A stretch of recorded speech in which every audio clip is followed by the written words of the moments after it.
Hello, Steve White, Steve White 89. Well, Alex Kurtzman did an interview recently, and I've kind of managed to ignore him a lot of the time because he just frustrates me, and why bang your head up against the wall if you don't have to.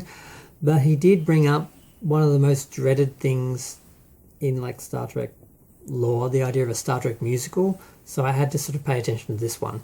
Now, I first saw this about this on Mecca's channel. I didn't watch the video though. I thought I'm just going to go straight to the actual article and read through that rather than just listen to her. Because, yeah. But, so I had to go to trekmovie.com, and I haven't gone to trekmovie.com for years. I used to go home all the time. But I had a bit of a run-in with someone I won't mention by name. Let's just say sometimes, oh no. How about the ground is sour? That'll help you guys know who I'm talking about. Years ago, when George Takei came out, there were a lot of people making homophobic comments on the site, in the comments, and I, of course, was defending George and commenting on these homophobic people, and a certain person who was running the site at the time removed our comments, my comments, and other people's comments defending George and criticising the homophobic people on the site, and left their comments up. So obviously they're homophobic, and that was disgusting, and I stopped going to the channel then. As far as I know, the person who was in charge then is still quite active in the site, so I try to avoid it, even though it is unfortunately one of the best sources of information on official Star Trek news for the shills. So I'm a bit out of touch. I was looking through it and I'm like, wow, there's a lot of stories, a lot of things that have happened with Star Trek I didn't even know, because they're not covered by the fandom menace and the haters. So I might have to come back and start looking at this channel more. It's annoying. But yeah, so Alex Kurtzman on why the world needs more Star Trek and possibly a musical episode. Oy vey.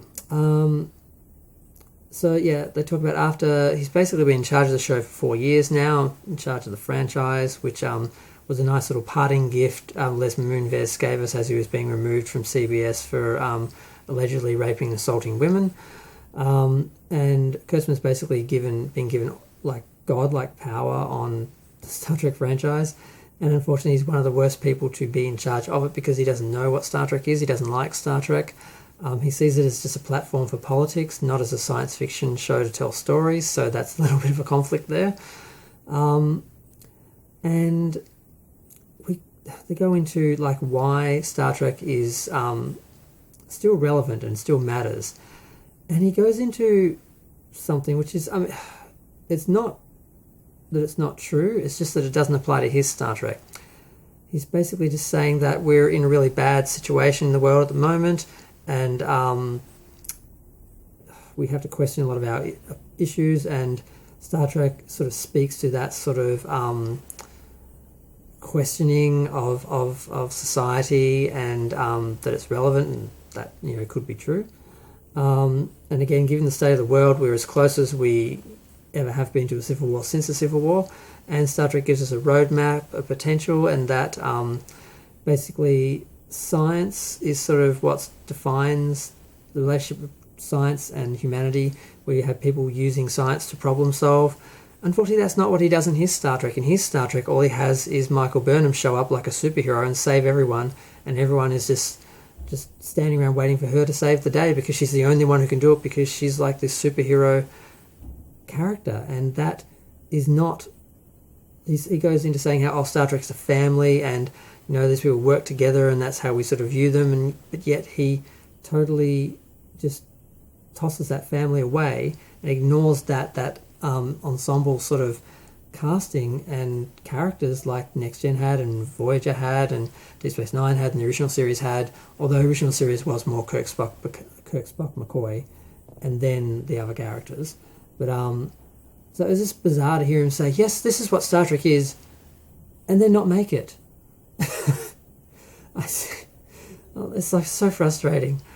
And then they talk about how they're doing all the different types of shows, and I mean, he has one or two points, but then he doesn't really play them off properly either. Like he's saying, well, we do need to engage children in Star Trek so they grow with Star Trek, and we have future generations loving Star Trek and watching future Star Treks. But you don't do that by making a kids show and playing down and talking down to kids like he's doing on that show by making a specifically kids show. It's just condescending. The original Star Trek, the other Star Treks, they all appealed to children, and I, like most fans, were drawn to Star Trek when they were a child, even though it was an adult series and a drama series, because just the way it was done and the nature of Star Trek, it appeals to children. You don't need to make it kiddie. That's just insulting. And I don't think it's going to work, because some dumb kids might watch it and then they grow out of it and forget about it. Whereas the intelligent kids who would have engaged Star Trek, they probably won't even see it because it's adult, because they've got male rape and baby heads and Klingon breasts and eyes being pulled out and swearing and Admiral hubris and so that's probably why kids aren't engaging in Star Trek, because they're not allowed to watch it, because they've made it like this, because they're trying to be edgy and dark and try and be like other shows like Game of Thrones instead of being like Star Trek.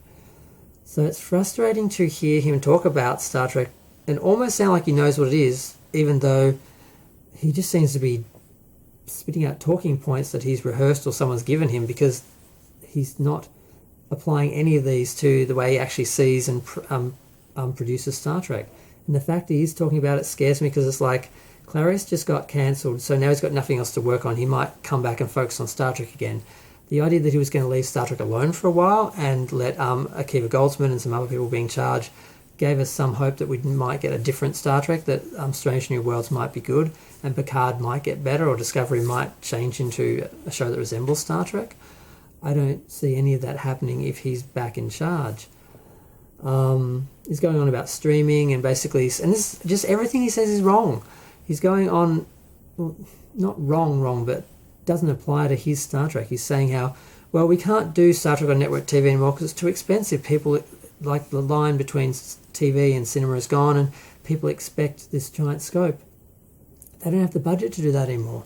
Picard was just all shot on locations in people's houses around Los Angeles, and it looks that cheap. So it's not like movie cinema quality anymore anyway, so they could just do it on network TV at the budget they're spending on the show now, once they removed all their fees that they're getting, because all the budget goes to their fees and their producing credits. Very little of the money actually goes to the production. That's why it looks so cheap. It's probably why 7 of 9 is like a human in the next season, because it saves on the makeup. That's probably why they got rid of the android and made her into a human, because they want to save on the makeup. They're trying to save any way they can. They are basically going to Earth. I mean, everyone's talking about time travel with Picard Season 2 trailer. Let's just talk about budget. They just want to film in Los Angeles on the street. They're just trying to save money. A big part of it is just trying to save money, kind of like Masters of the Universe, the way they did that, where they had basically the first part of the film and the end of the film on Eternia, and the rest of the film was on Earth so they could save money. It's sort of the same thing. So everything he said, and then we get into the musical, and thank God he said, well, yes, because he has no idea what Star Trek is. It would be the death of Star Trek to have a musical series. Like, Star Trek is a serious science fiction series that needs to be taken seriously with dignity, because it's something that is hard to believe in and get your suspension of disbelief happening. So you can't make a joke out of it, because people already make a joke out of science fiction. But he's saying, I want to do a musical episode. I think that would be the best thing to Star Trek, would be to do a musical episode. And he's saying, but it'd have to be as good as Once More with Feeling from Buffy the Vampire Slayer, which means we have to have a concept that makes the musical necessary. You have to come up with a really, really good reason for people to start breaking into song. And we have to really explore that, but nothing would make him happier than to see that. So he just has no idea what good Star Trek is. He really has no idea. A musical episode? No. And the other good thing is, he at least was talking about just doing it as a short trek, but they're not making short treks anymore, because the short treks were kind of, they had a purpose, they didn't really serve that purpose, and they're sort of gone now. I don't think they plan to make any more. But if he was going to do a musical, it probably would have been as a short trek. And hopefully this never happens, because there's just no way to make it credible, and it's just going to be cringy and a laughing stock.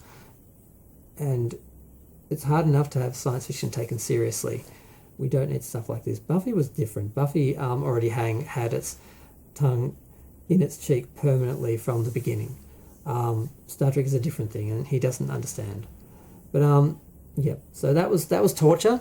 Having to listen to him, but I did it. I got through it.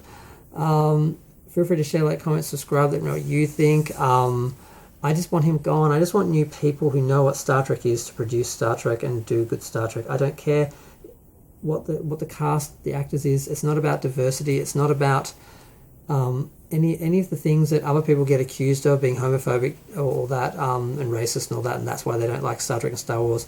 I don't have those issues. My issues are with the way they're actually scripting and dealing with this show. It was a science fiction, episodic science fiction show, serious science fiction show. Now it's like a science fantasy melodrama in long form, like storytelling. It just doesn't work. Those are my issues. It's nothing to do with race, nothing to do with sex. I don't care if you've got a female leading the cast. Kate was amazing. Janeway was amazing. I don't care if the lead cast member is black. Who is my favourite character? Those are not the issues for me. I don't care. I'm not triggered by those things. They don't bother me. I'm not racist. I'm not sexist. What I do care about is Star Trek being taken seriously as a science fiction series in an episodic format that works the way it always has.